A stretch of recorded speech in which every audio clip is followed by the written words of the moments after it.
नमस्कार दोस्तों, स्वागत है आप सभी का पुरुषोत्तम मास महात्म्य के 28वें अध्याय में। ओम नमो नारायण। श्री नारायण बोले, चित्रगुप्त धर्मराज के वचनों को सुनकर अपने योद्धाओं से बोले, यह कदरई प्रथम बहुत समय तक अत्यंत लोभ से ग्रस्त हुआ, बाद में चोरी करना शुरू किया, इसलिए यह प्रथम प्रेत शरीर को प्राप्त कर बाद में वानर शरीर में जाए, तब हम इसको बहुत सी नरक यातना देंगे। हे भट्ट लोग, धर्मराज के गृह में यही क्रम श्रेष्ठ है।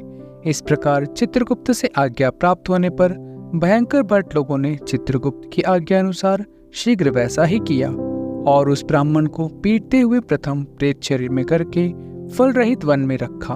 वह ब्राह्मण प्रेत योनि को प्राप्त कर उस निर्जन गहन वन में क्षुधा तृष्णा से अत्यंत व्याकुल होकर भ्रमण करने लगा। प्रेत योनि में होने वाले दुखों को भोग कर बाद फल की चोरी करने से होने वाली वानर योनि को गया। सुंदर शीतल जल और छाया तथा फल पुष्पों से युक्त जम्बूखंड के मनोहर सुंदर कालजोर पर्वत पर वहां इंद्र से बनाया हुआ उत्तम कुंड है। मानसरोवर के समान पवित्र, सत्पुरुषों से सेवित, पापों का नाश करने वाला, देवताओं को भी दुर्लभ मृग तीर्थ नाम से प्रसिद्ध था, जिसमें श्राद्ध करने से पितृलोक सद्गति को चले जाते हैं।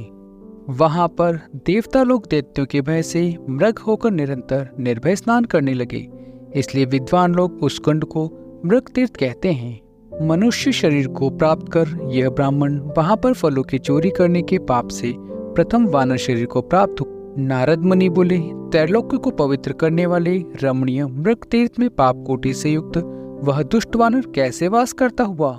हे नाथ, हे तपोधन, मेरे मन के संदेह को काटो, क्योंकि आपके समान गुरुजनों का अपने शिष्यों के विषय में कभी भी कोई भी गोपनीय नहीं होता है। सूत जी बोले, हे विप्रलोक, इस प्रकार नारद मुनि से प्रेरित होने पर अत्यंत प्रसन्न तपोनिधि नारायण भगवान नारद मुनि का सत्कार करते हुए बोले।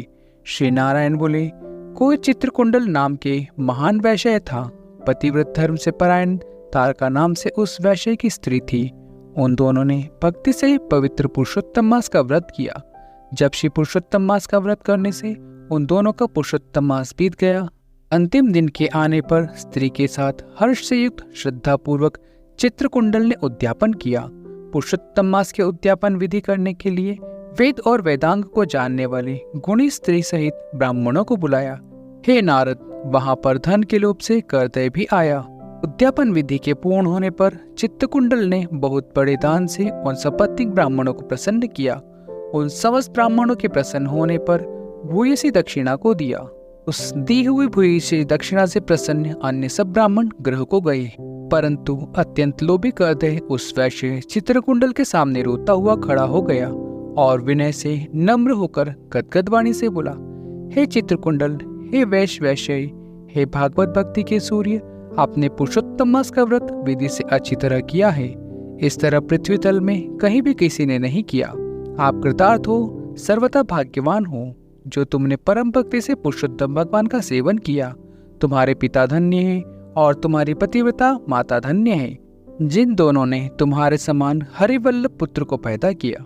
यह पुरुषोत्तम मास धन्य से भी धन्य है, जिसके सेवन से मनुष्य इस लोक के और परलोक के फल को प्राप्त करता है। हे विंशापति, तुम्हारे इस पूजा को देखकर मैं चकित हो गया। अहो, तुमने बहुत बड़ा काम किया है, इसमें संदेह नहीं है। हर्ष से दूसरे ब्राह्मणों को बहुत सा धन दिया है।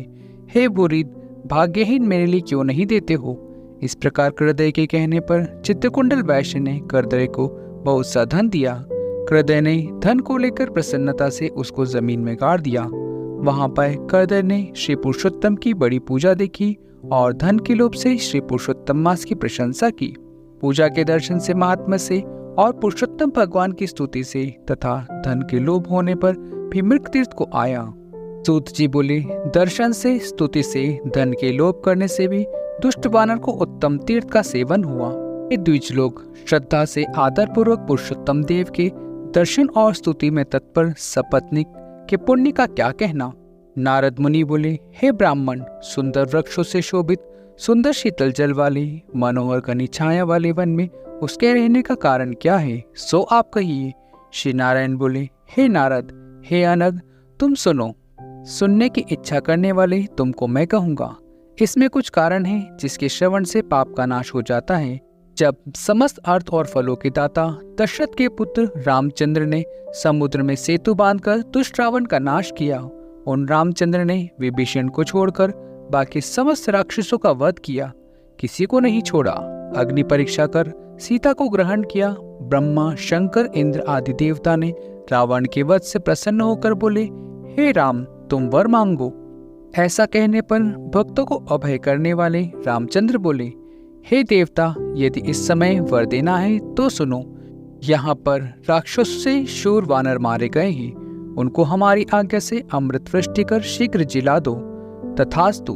यह कहकर ब्रह्मा, शंकर, इंद्र आदि देवताओं ने अमृत की वृष्टि करके वानरों को जिला दिया। तदंतर जयशील समस्त वानर जीवित हो गए और चीरकाल तक शयन कर उठे हुए के समान देखने में आए। रामचंद्र चारों तरफ बैठे हुए समस्त वानरों के साथ पुष्पक विमान पर सवार होकर प्रसन्न मुख कमल वाले सपत्नीक रामचंद्र बोले।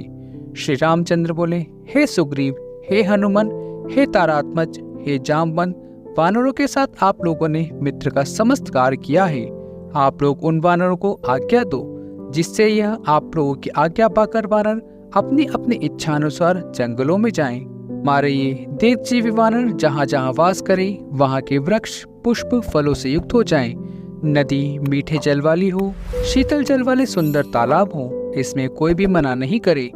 हमारी आज्ञा से समस्त वानर जाएं।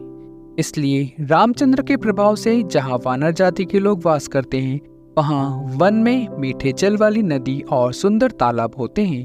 पुष्प पत्र से युक्त सुंदर फल वाले बहुत से वृक्ष हैं, परंतु अदृष्ट से होने वाले पूर्व जन्म के सुख दुख जहाँ जहाँ प्राणी निवास करते हैं, वहाँ वहाँ अवश्य जाते हैं, क्योंकि बिना भोगे कर्म का नाश नहीं होता है, ऐसी वेद की आज्ञा है। श्री नारायण बोले, फिर वहाँ पर यह लालची वानर पर्वत के समान बढ़ता हुआ भूख प्यास से युक्त पीड़ित वन में विचरण करने लगा। उसके मुख में पित्त के प्रकोप से पीड़ा उत्पन्न हुई, जो उसका जन्म का रोग था, जिस पीड़ा से मुख के घाव में दिन रात रुधिर बहा करता था। अत्यंत पीड़ा के कारण कुछ भी भोजन नहीं कर सकता था, और वह वानर चंचलतावश वृक्ष से उत्तम फलों को तोड़कर मुख के पास ले जाकर बहुत से फलों को जमीन पर गिरा दिया करता था। वहाँ वानर पीड़ा के कारण वहीं पर एक स्थान पर बैठने में असमर्थ था। एक वृक्ष से दूसरे वृक्ष पर जाता हुआ मृत्यु को सुख देने वाला मानने लगा। किसी समय पृथ्वी पर गिर पड़ा और अत्यंत दुखित हो विलाप करने लगा। शरीर के टूट जाने से जलहीन मछली के समान तड़पता हुआ रोदन करने लगा। शिथिल शरीर वाला, गलित मुख वाला वह वानर भूख प्यास से पीड़ित हो गया। उसके समस्त दांत मुख रोग से पीड़ित होकर गिर गए। पूर्व जन्म के कृत पाप से इस तरह दुख को प्राप्त हुआ।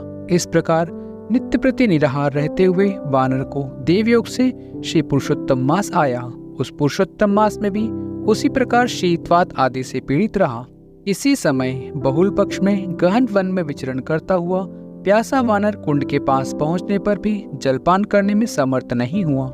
भूख से युक्त भी चपलता से वह ऊंचे वृक्ष के ऊपर चढ़ गया। एक वृक्ष से दूसरे वृक्ष पर जाते हुए उसके बीच में एक कुंड आ पड़ा। बहुत दिनों से निराहार, शिथिल इंद्रियां और जर्जर शरीर वाला निर्बल, शिथिल प्राण वाला कुंड के तट भाग में आया।